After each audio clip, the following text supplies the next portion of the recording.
खालिद हुसैनी की the kite runner, ये सिर्फ एक किताब नहीं है, ये एक एहसास है जो पढ़ने के मतलब सालों बाद भी आपके साथ रहता है। बिल्कुल।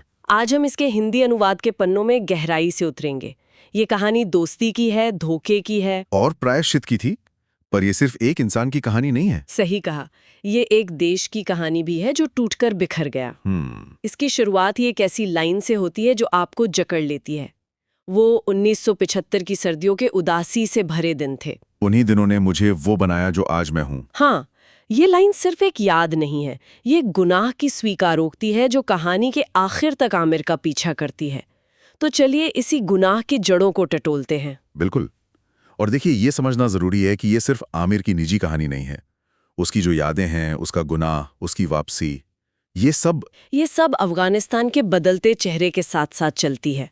तालिबान के खौफनाक दौर तक किरदारों की तकदीर और देश की तकदीर मतलब एक दूसरे में उलझी हुई है। तो कहानी के दिल में दो लड़के हैं। हाँ। आमिर, एक अमीर पढ़ा लिखा पश्तून लड़का, और हसन। हाँ, हसन, उसके घर में काम करने वाले अली का बेटा जो एक हजारा है। और उस दौर में मतलब 70 के दशक में पश्तून शासक वर्ग थे और हजारों को उन्हें नीची नजर से देखा जाता था। हाँ। तो कहने को तो वो मालिक और नौकर के बेटे थे। हाँ। पर उनका रिश्ता इससे कहीं ज्यादा पेचीदा था। बहुत ज्यादा। लेखक हमें बताते हैं कि दोनों ने एक ही दाई का दूध पिया था, जिससे उनके बीच एक तरह का, क्या कहते हैं, दूध भाईचारा बन जाता है। हाँ। पर उनका सामाजिक फर्क उनके पहले शब्दों से ही जाहिर हो जाता है। आमिर का पहला शब्द था बाबा, अपने पिता के लिए। और हसन का पहला शब्द था आमिर। हसन की दुनिया का केंद्र आमिर था, जबकि आमिर की दुनिया का केंद्र था अपने पिता बाबा की मंजूरी पाना। बिल्कुल। और बाबा वो एक ऐसा किरदार है जिनसे प्यार करना भी मुश्किल है और नफरत करना भी। सही बात है। उसूलों के पक्के, शेर जैसे दिलेर, पर अपने बेटे आमिर से हमेशा मायूस। बाबा चाहते हैं कि आमिर उनकी तरह हो, एथलेटिक, मजबूत। पर आमिर को तो कहानियों और कविताओं से प्यार है। वो अपने पिता की उम्मीदों पर मतलब कभी खरा नहीं मार पाता, और यही अधूरी चाहत उसे हमेशा बेचैन रखती है। और इसी बेचैनी से कहानी का पहला बड़ा मोड़ पैदा होता है। काबुल का वो मशहूर पतंगबाजी का मुकाबला। हाँ, आमिर के लिए ये सिर्फ एक खेल नहीं है, ये बाबा का प्यार और इज्जत जीतने का शायद एकमात्र मौका है। उसे लगता है कि अगर वो ये मुकाबला जीत गया तो शायद बाबा की नजरों में वो एक कमजोर, किताब पढ़ने वाले लड़के से बढ़कर कुछ बन पाएगा। और वो जीतता है। हाँ, वो जीत भी जाता है। वो शहर का सबसे बड़ा पतंगबाज बन जाता है। और हसन, जो उसका सबसे वफादार दोस्त है, आखिरी कटी पतंग लूटने के लिए दौड़ता है और दौड़ते हुए वो चिल्लाता है, वो शब्द जो इस किताब की आत्मा है, तुम्हारे लिए हजारों बार। ये सिर्फ शब्द नहीं है, ये हसन की निस्वार्थ भक्ति का सबूत है। पर इसी जीत के पल में आमिर की सबसे बड़ी हार छिपी है। जब हसन वो नीली पतंग लेकर लौट रहा होता है तो उसे एक गली में आसिफ और उसके दोस्त घेर लेते हैं। आसिफ जो एक नस्लवादी और क्रूर लड़का है। और आमिर एक दीवार के पीछे छिपकर सब कुछ देखता है। वो देखता है कि कैसे हसन का अपमान होता है, कैसे उस पर अत्याचार होता है। वो कांपता है, डरता है, पर बाहर निकलकर अपने दोस्त को बचाने की हिम्मत नहीं जुटा पाता। वो बस देखता रहता है। ये एक ऐसा सीन है जिसे पढ़ना बहुत बहुत मुश्किल है। ये सिर्फ एक मोड़ नहीं, ये कहानी की रूह है। यहाँ बाबा की सिखाई बात याद आती है। गुनाह सिर्फ एक है और वो है चोरी। हाँ, और उस दिन आमिर ने हसन की इज्जत की चोरी की, अपने साहस की चोरी की, और उनकी दोस्ती की चोरी की। बिल्कुल। इस गुनाह का बोझ आमिर को अंदर ही अंदर खाने लगता है।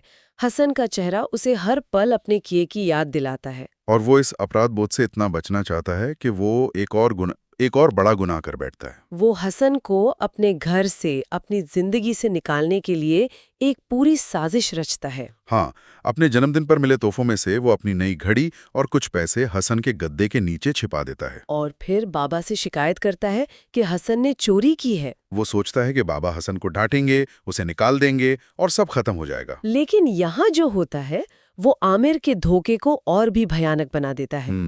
बाबा हसन से पूछते हैं, क्या तुमने ये किया? और हसन जो आमिर की आंखों में सब कुछ पढ़ सकता है, वो सिर्फ आमिर को बचाने के लिए सिर झुकाकर कह देता है, हाँ। ये वफादारी का चरम है, ये भक्ति है।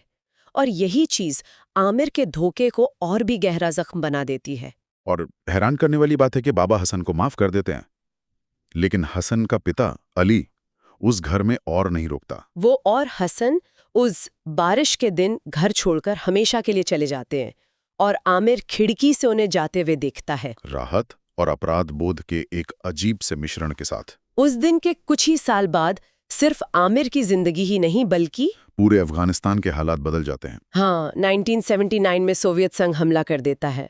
काबुल की शांत गलियों में टैंक घूमने लगते हैं और आमिर और बाबा को भी अपना देश, अपना घर, सब कुछ छोड़कर भागना पड़ता है। उनका भागने का सफर भी कहानी में एक अहम पड़ाव है। हाँ, वो अंधेरे ट्रक वाला सीन जहां एक रूसी सैनिक एक औरत के साथ बदसलूकी करने की कोशिश करता है।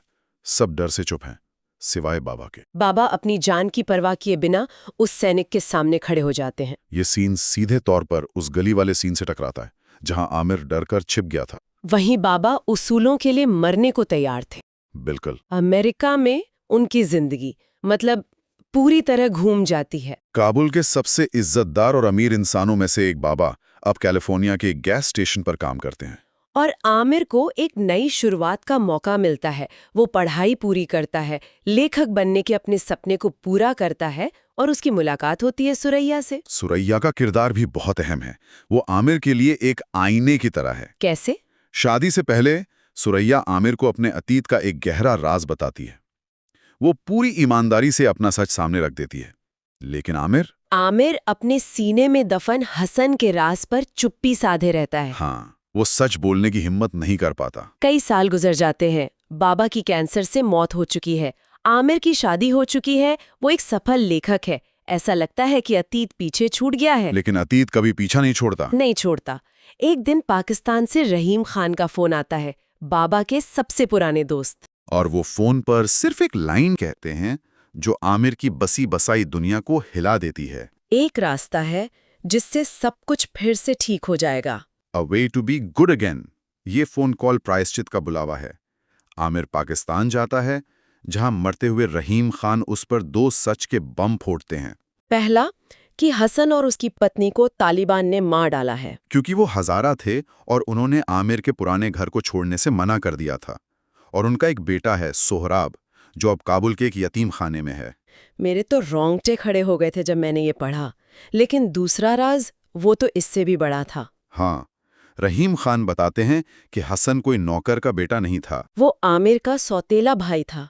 वो बाबा का ही बेटा था। इस एक सच से आमिर की पूरी जिंदगी, उसकी सारी यादें मतलब एक झूठ साबित हो जाती हैं। उसे समझ आता है कि बाबा की हसन के लिए जो खास मोहब्बत थी वो क्यों थी। उसे ये भी समझ आता है कि उसका धोखा सिर्फ एक दोस्त के साथ नहीं, अपने भाई के साथ था। और उसके पिता का धोखा भी उसके सामने आ जाता है। उसे एहसास होता है कि उसे काबुल वापस जाना होगा, न सिर्फ अपने गुनाहों का प्रायश्चित करने बल्कि अपने पिता के गुनाहों का भी। उसे सोहराब को बचाना होगा। आमिर तालिबान के कब्जे वाले काबुल लौटता है और ये वो काबुल नहीं है जिसे वो छोड़कर गया था।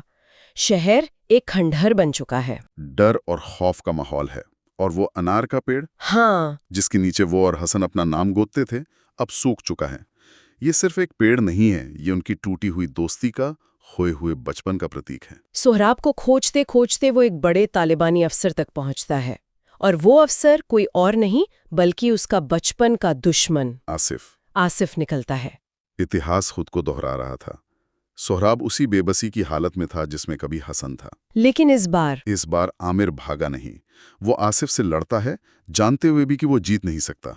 आसिफ उसे बेरहमी से मारता है और आमिर मार खाते हुए हंस रहा है। हाँ, जैसे सालों का दबा हुआ अपराध बोध आखिरकार बाहर निकल रहा था। उसे उस दर्द में एक अजीब सी शांति मिल रही थी। बिल्कुल, ये उसका प्रायश्चित था। और कहानी का चक्र तब पूरा होता है जब सोहराब ठीक अपने पिता की तरह अपनी गुलेल उठाता है और एक गोली सीधे आसिफ की आंख में मारता है और आमिर को बचा लेता है। उस लड़ाई में आमिर का होंठ फट जाता है और उस पर भी हसन की तरह एक निशान बन जाता है। एक तरह से वो अपने भाई जैसा बन जाता है। लेकिन कहानी यहाँ खत्म नहीं होती।